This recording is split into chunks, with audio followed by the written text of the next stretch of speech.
welcome back to Crypto Bits. I'm your host, Brittany, and today we have Alex Agut. I hope I'm Hi, Agut joining us from Agut, Agut.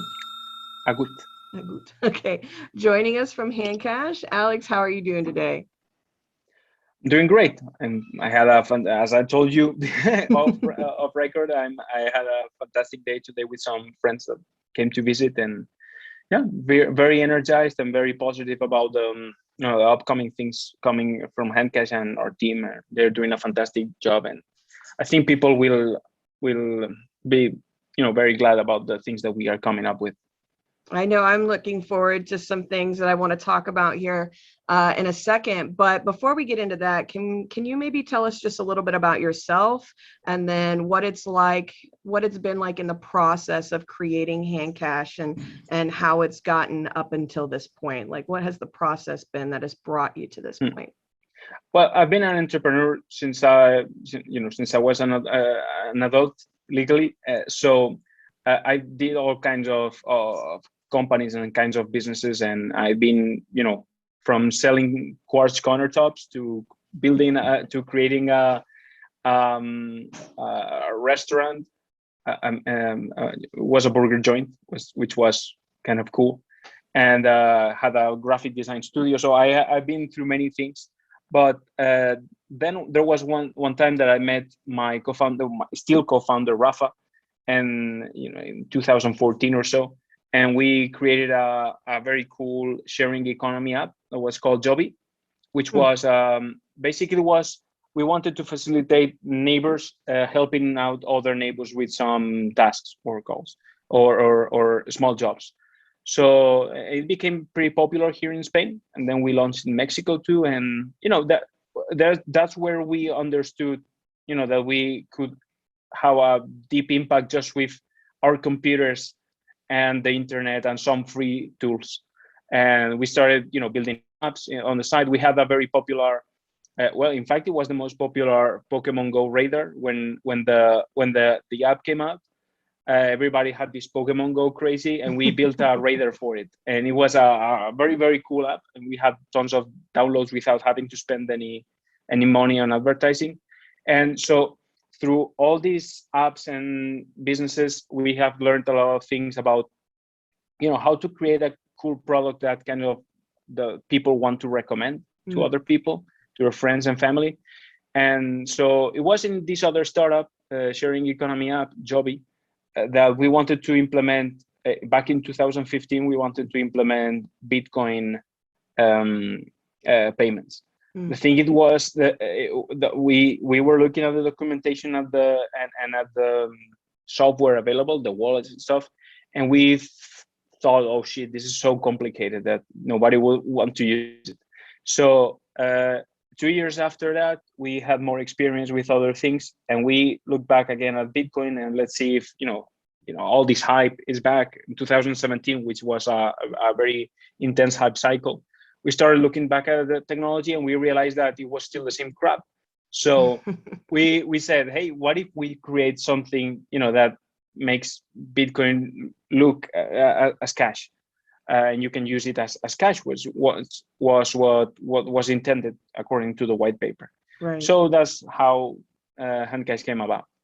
Oh, very interesting. Well, HandCash right now has a very easy to interact with user face. Mhm.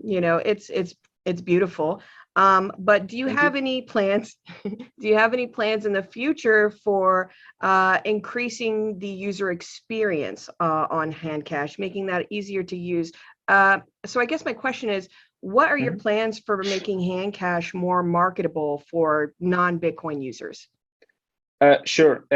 We came up with a concept that it was a big gamble coming from Bitcoin, and especially with the current users that we have, which are mainly Bitcoiners, and it's very tough for us to sell them on something that's not traditional, let's say. Mm. But we are looking at the bigger market and a bigger picture. So something that we realized that the market was kind of demanding was a virtual currency that you could integrate into apps and games, and Mm. was kind of a universal currency for all of them. So that's why we came up with the concept of Duro, which although technically it's still just raw Bitcoin with some kind of marketing on top, the cool thing is that it allows us to focus on what's the value proposition and to whom. So once we started campaigning Duro, we said it's the universal money for apps and games. It's very easy to market, and very quickly app developers and game developers from all over the world started emailing us and asking us to integrate this technology and how they can do it. And we saw a huge increase in interest. And that's because we were targeting a specific product for a specific niche. The problem with BSV is that it's so versatile and so powerful that if you want to sell that you are using BSV or that you are using BSV, it's very complicated to make companies to have an appeal for that, because it's like you are doing everything for everybody and solving every problem, and that's very hard to market. So we wanted to create a subset brand of that specializes on integrated payments inside apps and games.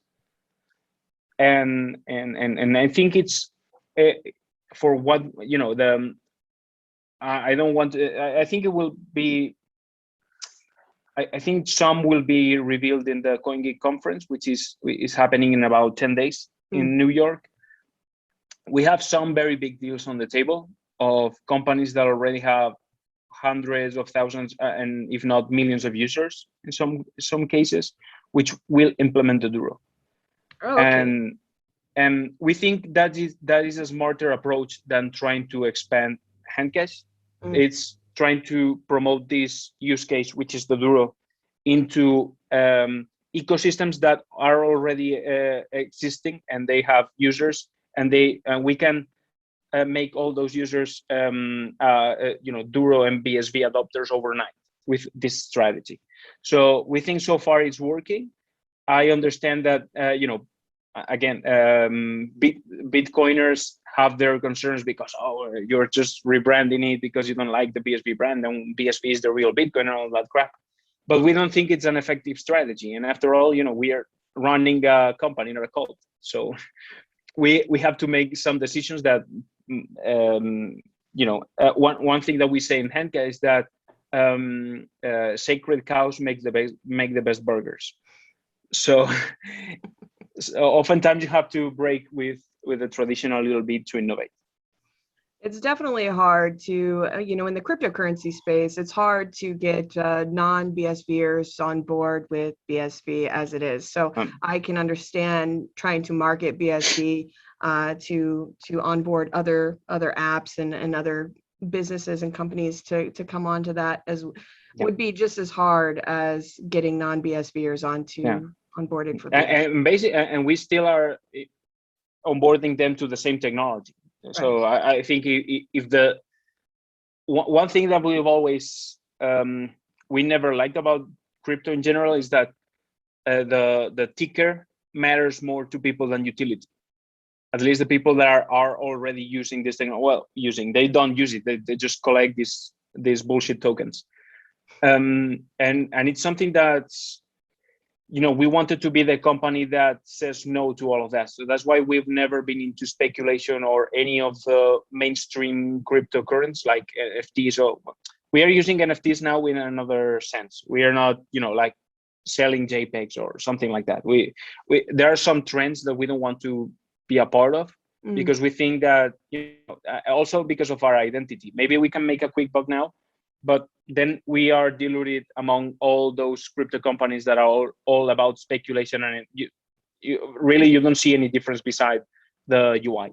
So we wanted to do something different with this technology and stand out thanks to that. Definitely.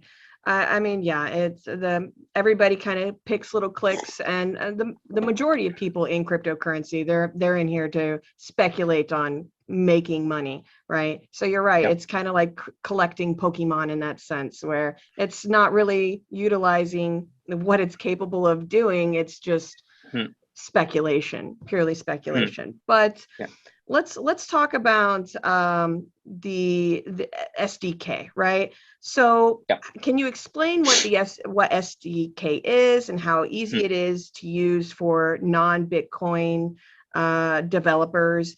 And if you don't mind answering, if SDK is so easy to use, why doesn't HandCash develop their own apps instead of looking for developers? Okay. Those are great questions. One, an SDK basically is a toolkit that we give to developers. So let's say that we repackage a lot of difficult things that are very low level in Bitcoin, and we make them easier to use. So it's like we are repackaging a lot of complicated things in a way that it's in plain English and that any developer can understand. Because ultimately, what you're doing is handling payments. So if you pay €5 to Antonio, for example, it's very easy to program that. So the SDK basically is that we are creating a package for developers. So developers, instead of having to learn very low level Bitcoin and having to run their nodes and check transactions, all that stuff, we take care of all the complex stuff, and we just give them like a set of instructions that it's in plain English, like what is this user's balance, send money from this user to this other user, connect this user to this app. So you don't need to learn about Bitcoin to actually implement Bitcoin payments inside your apps and games. And you asked why we don't do our own apps. We have one. We only have one, which is the Pew Pew, which is pretty popular because for giveaways and whatever. It was very cool because it's something that I'm not a developer per se. I know how to code a little bit, but it's something that I built with this SDK, and I have absolutely no idea skills. on how. I can do raw things, okay? With I can program a UI or whatever, but all the backend thing I wouldn't be able to create a payment systems by myself. So if I were to get a raw Bitcoin infrastructure node, whatever, development kit, the usual one, the complicated one, and create an app with that, I would struggle for months. And I created this app in a couple of days, and it was so great because I was also, we wanted to test, hey, if I can build it, you could do it. If I can do it, everybody can do it. So yeah, so basically it was kind of a test that hey, if it's not easy enough for me, then we are failing. Right. So I was very impressed to see that the thing that we had in mind about making it easy for anybody to actually create or add apps, nano payments inside apps, it's super easy. But the reason why we don't do many more is because we are. I think the main word when you were a HandCash employee, the word that you would hear the most would be focus. We want to be focused on. We try to do one thing great in a great way instead of doing 50 things in a half-assed way. Right. Yeah.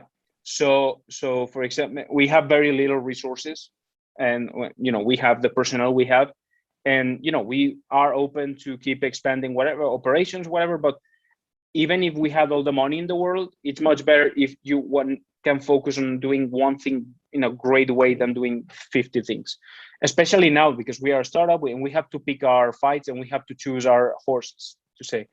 And I think it is this obsession with focus and having very few features, instead of thinking about what else do we add to HandCash. We are always thinking, what can we remove?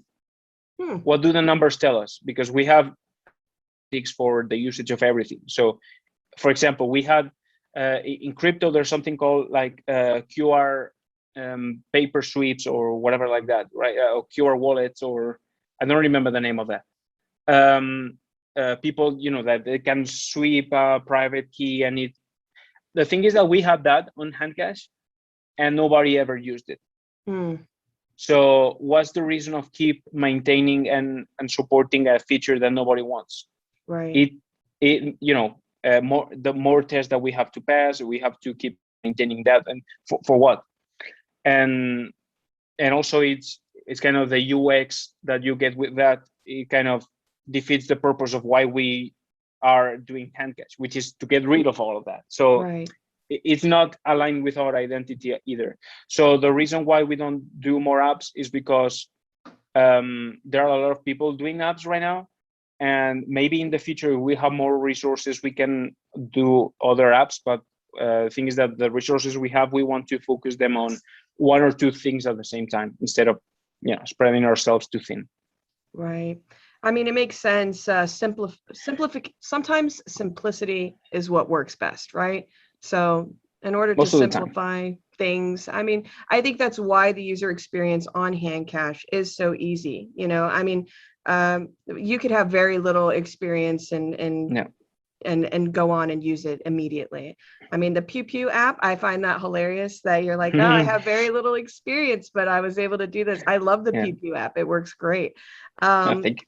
But what apps on HandCash, and I know you were talking about this, I'm sure you guys want to talk about it more at CoinGeek, but what apps on HandCash plan to implement the use of the Duro? The big ones will be announced at CoinGeek. Then we have DuroDocs has already been presented. And for I think the biggest one that is using Duro since day one is Haste. And yeah, there are a few others that use Duros, but I think it's going to take a big example of why Duros are meaningful. I think Bitcoin, especially Bitcoiners, our current crowd, still does not get what we are doing with Duros. And I cannot blame them. I mean, it's we have very deep conversations internally in HandCash because we think that the concept is very deep and it's not easy to swallow. But I think it's much easier to see it in action and set an example. There are companies that already got it straight away, but right. Bitcoiners think our current users think we just want to have we just want to hide the fact that we are using BSV, which is not the case. So the Duro is BSV. So what denomination of Satoshis makes up a Duro? It's 500 Satoshis. Okay, so 500 Satoshis makes one Duro. Yeah, okay. And part of why is 500 and it's not, it's not 1,000 or 100, whatever, is because then you add an extra layer of people having to. We don't want people to think about the fiat equivalent of Duros, which is that. So the main goal is to price things in Duros and create this kind of Duro-based economy where the measurement unit is based on euros and Duros instead of other fiat currencies. And because that's what we think makes the value. Just imagine, for example, there are video games like NBA 2K, where you have these VC points that you use for purchasing more cards or jerseys for your squad or whatever, right? Right. So when you're playing the game, you have an instinct. You understand if something is cheap or expensive because of the context. Right. So think of Duros as these VC points that you have on NBA 2K, but the context instead of just NBA 2K would be every app in game. So then it creates, like, for example, imagine that you have different social networks and you tip or like or whatever. Here is 5 Duros, there is 10 Duros. Then you have an understanding of, oh, that's 2 times more expensive than there it is. So we think with enough examples and enough items and digital actions and all the stuff with priced on Duros, I think over time can create its own economy. At least that's the theory. That's the Okay, theory. so we have the way we operate with everything is that we have a hypothesis of, okay, we think this would be great for this, and then we start taking steps toward the ultimate goal. And for every step we check if, okay, if the first step, if nobody wants to use it and people don't get it, and it's awful concept or whatever, and we get a lot of negative feedback, then we can discard it. But if we can, the first step, we validate it with real data, and then we take the second step and it's validated, and third step, whatever. So that's the way we operate. But we are open at any point to realize that, hey, maybe this doesn't work and we have to look elsewhere. What we knew is that using the BSV denominated BSVs and having a fiat equivalent as the main currency, it creates more problems than it solves when you go mainstream. And we've been the most pro fiat company in Bitcoin. We were blamed at first that, oh, but you're using fiat only, and you don't allow users to type the BSV amounts or whatever, because we've been very strict about that, and we thought that was the way to go. But we saw that people don't understand the fluctuations. They don't. Yeah. And the BSV unit is not user friendly because it's 0.000347 whatever for nano payments, and it's awful. So we think that if things are priced in 10,000 euros, 500 euros, 50 euros, 10 euros, 20 euros, it's kind of easier to digest that way. But again, that's the theory. So I guess from what I'm hearing is you guys are looking at expanding into kind of the gaming space and using the Duro as a means of connecting all of those platforms that you onboard into using the Duro so that it has a common value that each of those platforms can use. Exactly. You got it. All right. Well, when can we expect some fiat on-ramps? When will we be able to purchase the Duros? I think you made a tweet recently, and this is what I'm trying to think about, where you mentioned that you purchased your Duros using Apple Pay, but there was some licensing that you required. So when can we cannot go live. We cannot go live with real users yet, because otherwise we would get into regulatory issues. But the cool thing is that the system is ready. It works. All the parts are getting the liquidity here, there, whatever.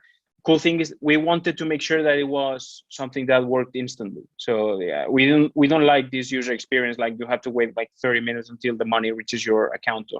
And also we wanted to make sure that the payments were made peer-to-peer, which means that it's not that we have the exchange is sending you a transaction and you don't have any tag or username, or it's a very ugly transaction that says beacon address and whatever. So we wanted to have a very nice UX on that too.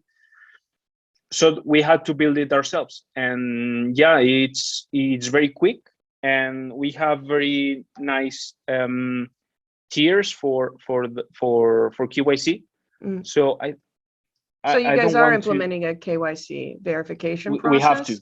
We have to stay regulatory compliant. It has The thing is that there are tiers to that. So I think for the first $500 or so, I don't quote me on this because I am saying it from because in every country is kind of different, the tiers. But for example, what we don't want is for on up to your first 500 euros in purchases, for example, or dollars. You only have to say your name and the date of birth. Okay. And then the next on top, tier? and the next tier, maybe you have to scan your national ID or passport or whatever, or driver's license.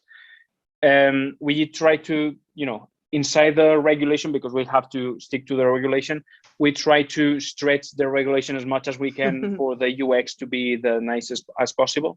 And also the cool thing is that if you're using systems like Apple Pay and Google Pay and other stuff that we will have moving forward, those systems also give you kind of an implicit KYC because they are tied to an identity. So that's why the first levels of KYC can be less strict, because we are using also these technologies. And when we can expect this, I am sure that we will have the Fiat Rams going in some big region before Christmas. We would have liked to debut it for CoinGeek, but unfortunately the license that we are waiting for in Estonia got delayed because of some internal things there, internal transformations and things that are going on with the finance ministry in Estonia, so it got delayed a little bit. But hey, maybe you can see it by the end of October or mid-November or whatever. But I'm pretty sure that, and also we are working in parallel with other companies to offer the service in the US, and still with the same UX and all that stuff. So I what think companies will you be able to, I'm sorry to cut you off. What companies will you be able to use to purchase? So you mentioned Apple Pay. Will there be any options for like Visa or MasterCard? You will be able to use a regular credit card or debit card, Apple Pay, Google Pay, and we are looking into adding PayPal too. Oh, okay. And then we are looking at much cooler technology moving forward. There are some new banking experiences that are very, they're instant and they're very cheap from our end. So we would be able to offer even lower rates and lower fees for if you basically we want HandCash to become an extension of your bank account that that you can use into apps and games.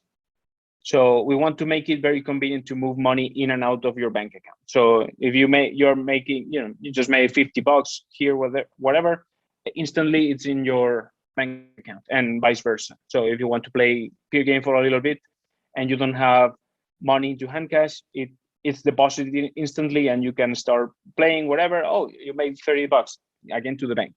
We want to be that kind of layer between banking and apps and games, let's say. I think that'll definitely help the onboarding experience for non-Bitcoin users. I think that's going to help tremendously because, with the implementation of things like CBDCs and everything else, I think people are going to be more interested in options like this to move their currencies back and forth. Yeah. So, I agree. Let's see here. Do you have any plans for partnering up with any other platforms, let's say like RelayX? Because you said that you want to be kind of like the intermediary between games and like your bank account and being able to move those things around super quickly. Do you guys plan on implementing a type of your own debit card, or would you guys be interested in working with someone like RelayX on using their debit card? So that adds another layer of, hey, you can really use this. There's a fun story there. I don't know if Jack will be seeing this, but we had a fun story with Jack. It got a little bit heated, but I think he understands, and ultimately we then had a nice call together. So basically, when we opened up the SDK, he created the Relay card app inside the developer dashboard and all that stuff. So basically, he wanted to make it with Connect. You would top up the Relay card instantly. Right. Which, we were not against it per se, but the problem is that you are in the middle of a ton of financial services in that regard, or at least you are being tied somehow. Even though I understand what Jack was planning to do is that, you're topping up the PSV that you have on Relay or whatever to use the card. Still, we had some.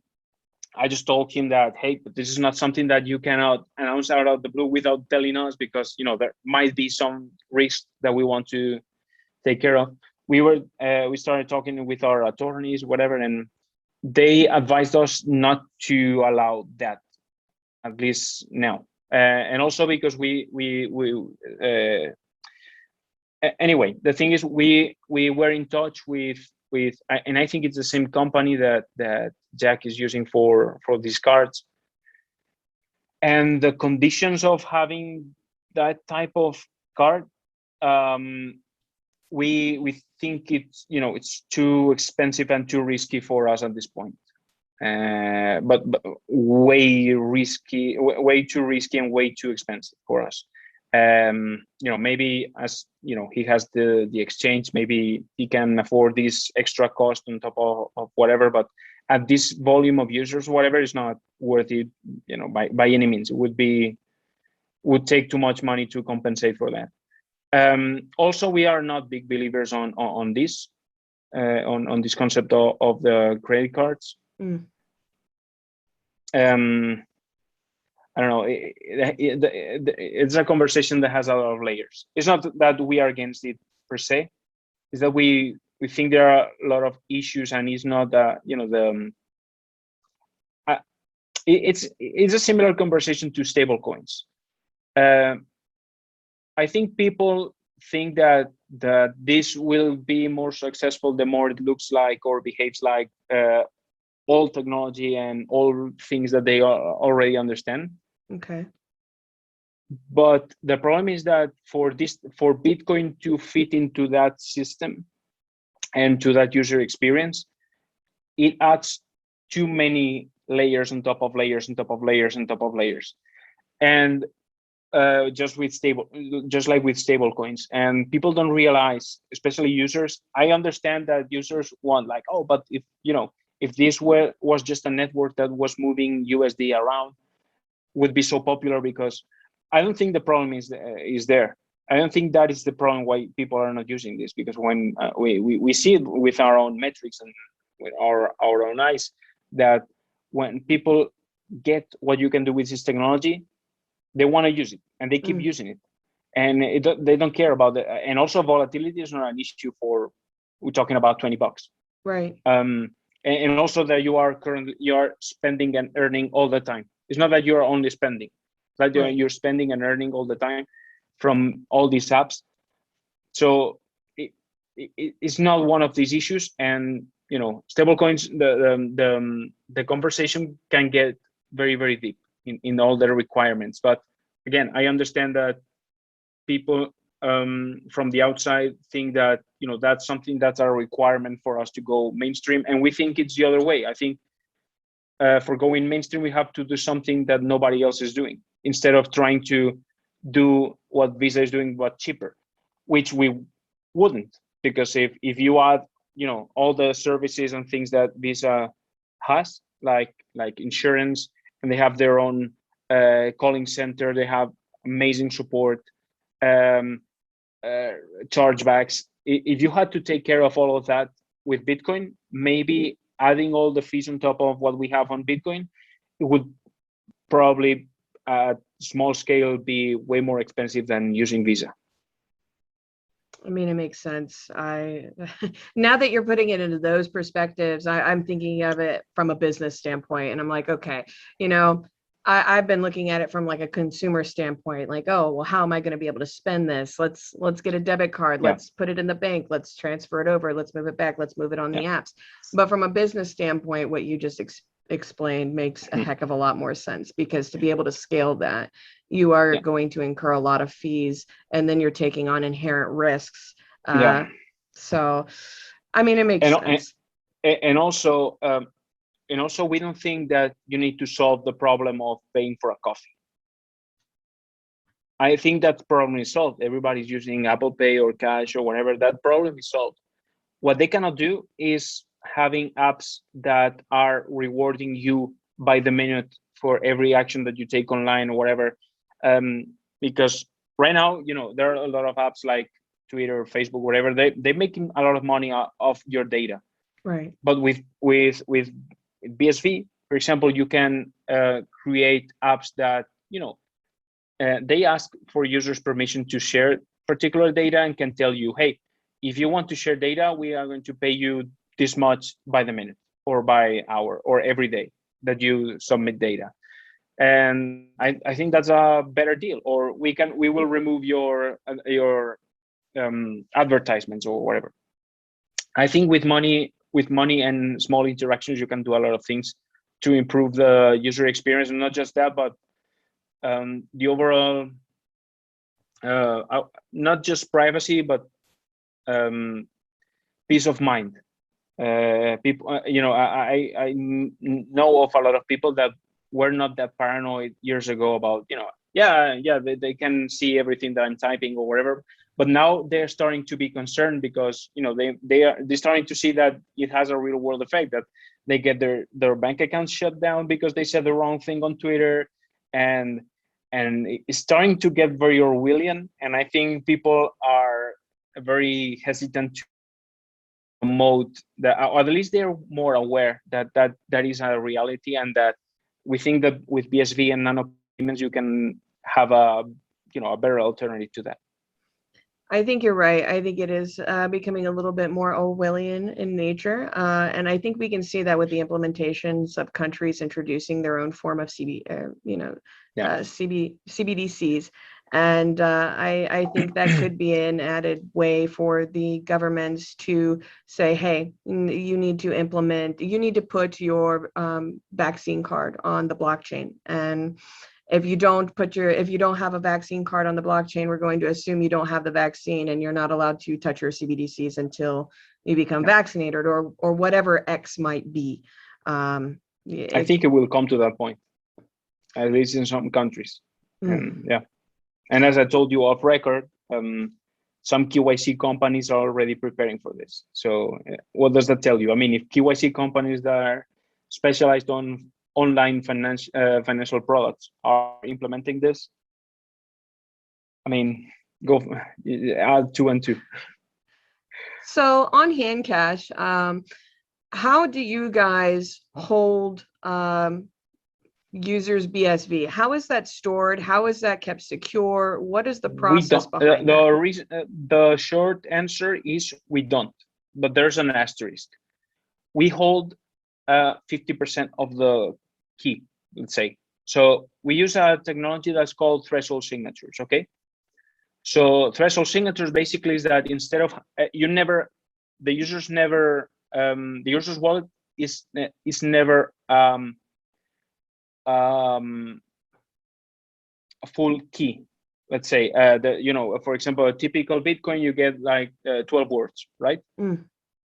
So those 12 words really are a combination of numbers or whatever, but if you put those 10 words, it's easier to store than if you have to copy and paste a private key, which is more complicated to. Right.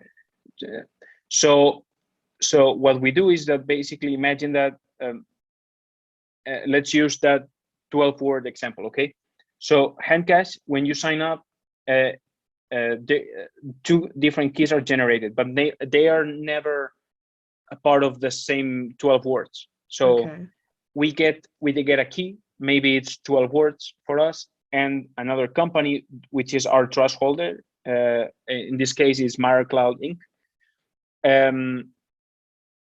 They get another piece of the key. Okay, but the key is never full anywhere, and it never has to be reconstructed for the system to work, which is the beauty of this.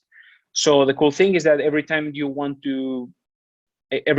use Connect or send money to a friend or whatever, basically you are asking our company and this other company to, hey, please sign for me that I have to make this payment or whatever, sign it for me. So we sign partially, and the other company signs with another partial signature.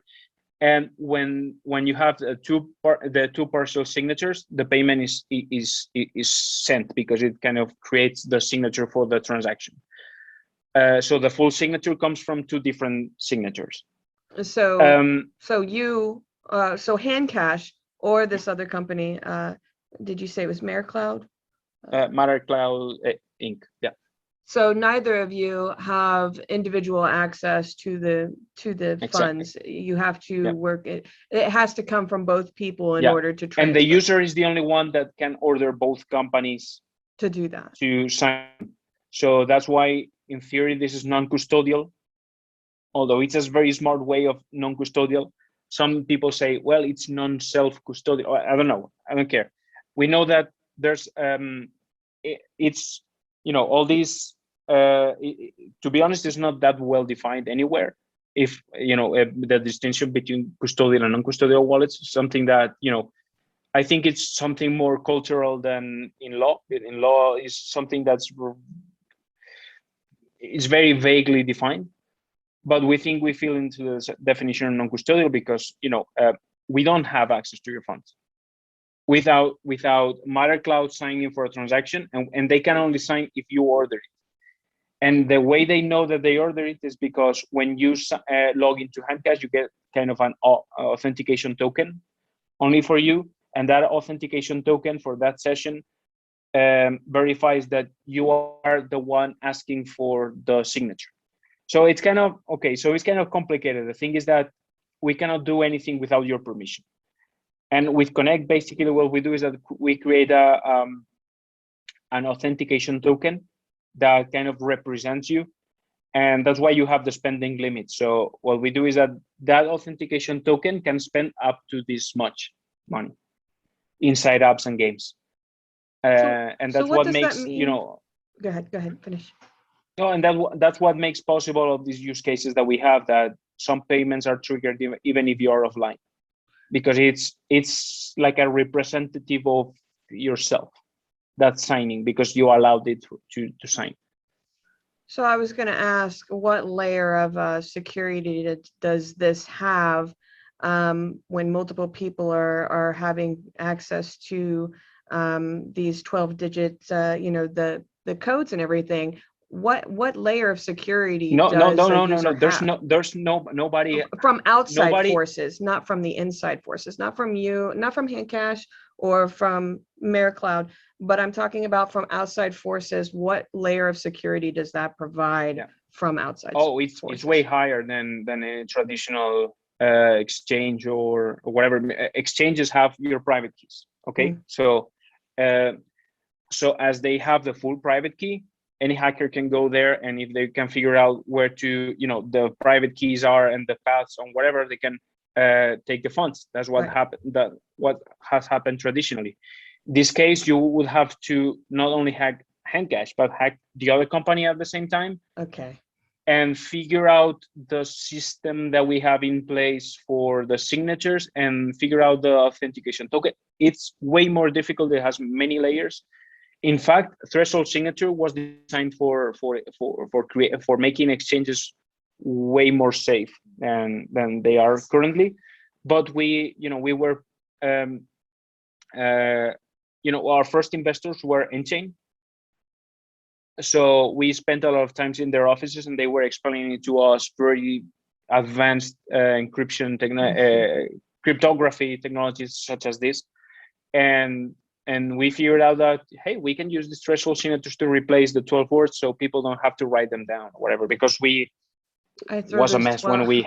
I lose those 12 words all the time. Yeah, we were. Every single day we had multiple emails from users telling us that, hey, I lost my 12 words, help me recover my funds. And you have to say, sorry, we can't. But the regular person doesn't understand this. And it's ultimately, although many, I think this is something that I never liked about crypto, is that people use the companies or developers use this as an excuse for not taking the, how can I say it? They take it as an excuse for their poor design choices, because it is your fault that you chose this design for your users. I mean, you cannot just say, oh no, it's, you lost it. Well, you can say it, but we don't think it's an honest way of acting. We had to settle for it at first because we, to be honest, we didn't expect that there would be an alternative. But we realized how big of an issue that was, and we had to do something about it instead of just saying, "Oh, it's your fault because you're stupid." And we have to re-educate the world. And we don't believe in re-educating people. We think that the products that we use, that we build, have to be obviously simple to use for everybody that wants to try it at first. And still not perfect, but I think it's still way better than what we have in the first version, and way better than even the current crypto standard. I agree. Yeah. When I first got into cryptocurrencies and you sign up for all these exchanges or this, that, and the other, and then you have to write down the little phrase, I lost a lot of those little phrases. So I can't tell you how many cryptos I've lost to all these exchanges over the years. All of us. But as I've continued, I've gotten a little bit more strategic about it. But the way that you just explained that, it sounds like it is way more secure than a traditional exchange. I mean, it's super complicated to pull off. So people don't have an idea of the the level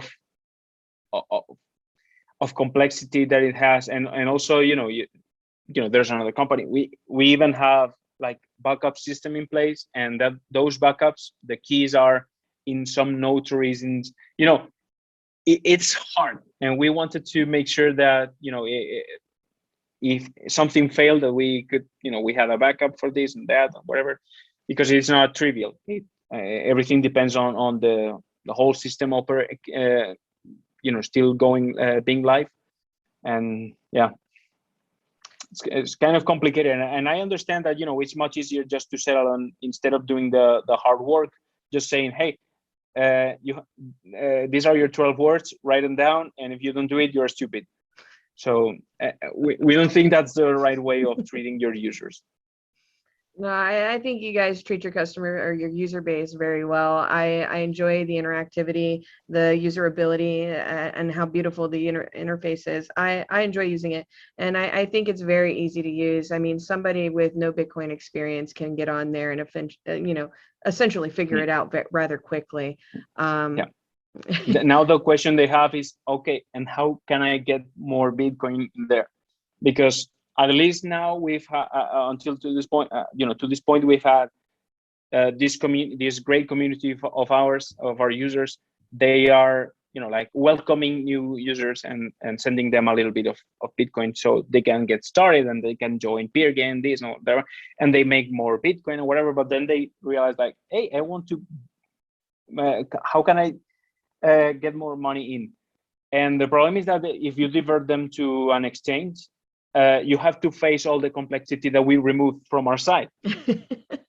Right. So yeah, it kind of defeats the purpose. So that's why it's so crucial for us to have the on ramps and having a user experience that's as HandCash as possible. So is all of this part of like what you guys are referring to as HandCash 3.0? Because I know you made a tweet about HandCash 3.0. So essentially what we're talking about when you refer to HandCash 3.0 is the Fiat on-ramps, the Duro, it's part of it. Moving into games and the gaming ecosphere. Is that all of it, or it's part of it? Basically, it has a new layout. Okay. So the UI it's similar, but at the same time it's kind of different. We have made some changes. It's very similar, but we will add a few features that people will absolutely love, I guess.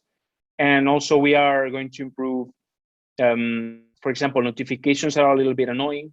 So we had to redesign, we had to redesign things a little bit around that. But 3.0 basically, for example, also adds the dark theme, and now it will be the same UI for both the mobile app and the web app, which we have a web app which is a little bit meh, but we just wanted a quick way for users that were using the desktops or laptops or whatever to they discover peer game or haste or whatever, and they enter from the browser and they want to sign up with HandCash. We don't want them to, oh, I have to now go with my phone and then log into there. And so we wanted to a quick way for them to sign up. But now we saw that, you know, we especially with the next target audience that we have, which are esports people and gamers in general, they are on their computers all day. So we realized that we had to have a better user experience for the web too. And so yeah, although it's a tiny evolution, the biggest evolution is going to happen on the web, because it's going to be a crucial part of the next strategy.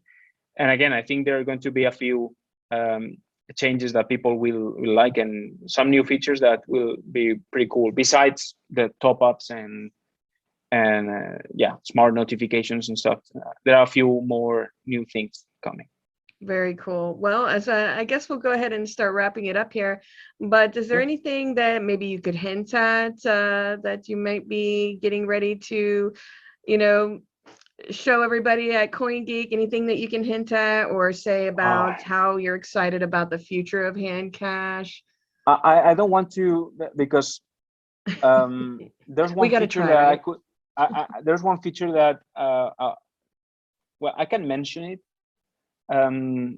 Because otherwise people will discover it in the video that we'll have on CoinGeek. People have asked us to improve the communications with HandCash, because they wanted to, you know, they reply a note or whatever, and this and that, whatever. We even realized that it was not enough, so we turned it up a little bit. So there's going to be a better way to communicate inside of HandCash. That's all I can say. And you'll say more at CoinGeek. Got it. We'll show. Well, we will not talk about that in CoinGeek, but I think with it will be visible in the Fiat ramps video that we prepared. We left the new feature there without hiding, and kind of like teasing people. It's not that obvious, but I think people will look at the video and say, oh, I think that is that what I think it is? It's a little hint. It's a little hint. But what we are the most thrilled about are some apps that are coming to HandCash, and not just apps, but platforms that are adopting HandCash, and that they will bring many other apps with them. And we've seen very, very polished UIs and apps that are very top notch. I mean, these are not more your typical Bitcoin geeky app that's kind of meh or whatever. These are very professionally built apps, and with strong marketing campaigns and a big budget behind it, and we are very thrilled about the things that we've seen. Also, you know, I would love to spoil the beans on many of the things, but do it. no, there are a couple of companies that people are familiar with that are already in HandCash that they are going to show very cool new things for CoinGeek. And then there's especially one big name that's outside of Bitcoin that's going to adopt HandCash and the Duro especially, and we're super thrilled about that, because it could mean hundreds of thousands or millions of users overnight, and that would be great for BSV. Definitely. I think it would be. But again, let's knock on wood. Let's hope everything goes fine. Let's hope we can get the license approval as soon as possible, and we can get the Fiat ramps going, because it's crucial for the rest. And but I'm super thrilled about the products that I know they're coming for HandCash, and yeah, I think we're also, well, this is something that I can say. We are adding, because I think some developers already know this, but we are adding a developer wallet inside of the developers. When they sign up for HandCash for HandCash Connect, they get you know, there's a dashboard where they manage the apps and whatever, and they sign up for, you know, they create a new app, they add the logo, whatever. They manage the permissions over there. So we are expanding that, and we are going to offer a dev wallet.